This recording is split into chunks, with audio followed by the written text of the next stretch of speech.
Hi, எல்லாருக்கும் வணக்கம். ஆக்சுவலாக நான் இந்த வீடியோ மேக் பண்ணுறது ஒரு 2 பேருக்காக தான் சொல்லியிருந்தேன். ஸோ அந்த 2 பேரில் இன்னொரு முக்கியமான பர்சன் இன்றைக்கி பார்த்தீங்கன்னா செப்டம்பர் 29, 2025 அவருக்கு இன்றைக்கி பர்த்டே. ஸோ அவருடைய பேர் பார்த்திங்கன்னா முகமது காலித். ஸோ சிலருடைய லைஃப்பில் வந்ததுக்கப்புறம் சில விஷயங்கள் நிறைய மாறும்ல.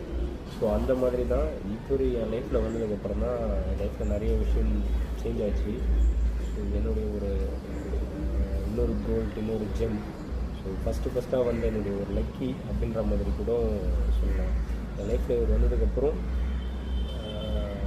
நிறைய ரெஸ்பான்சிபிலிட்டிலாம் என்ன, எப்படி கேர் பண்ணணும், எப்படி பார்த்துக்கணும், ஸோ எப்படி சொல்கிறதுன்னு தெரியல அந்த ஒரு விஷயத்த. இவர் என் லைஃப்பில் வந்ததுக்கப்புறம் தான் எனக்கு நிறைய சேஞ்சஸும் நடந்தது.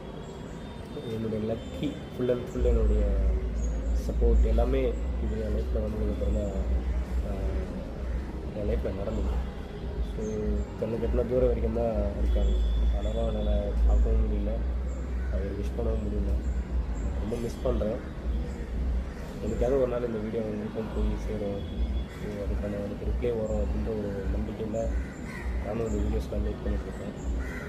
முக்கியமாக தான் இந்த 2 பர்சன் தான், இந்த 2 பர்சனுக்காக தான் என்டையருடைய இந்த வீடியோ ஃபுல்லாக அந்த ரீச் ஆகணுன்றதுக்காக. ஸோ அந்த ரிமைண்டர் என்ன சொல்லுவாங்க, அந்த மெமரிஸ் கலெக்ட் பண்ணிகிட்ருக்கேன். ஸோ நான் பக்கத்தில் இல்லைனாலும், அவர் என் பக்கத்தில் இல்லைனாலும் என்னுடைய விஷயம் இனிமே அவர்கிட்ட இருக்கும். ஸோ இன்றைக்கி வேர்ல்டு ஹார்ட் டே வேறு.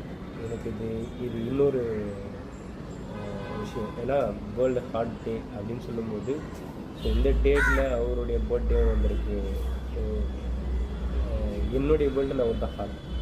ஸோ என்னுடைய ஹார்ட் அவர் தான்.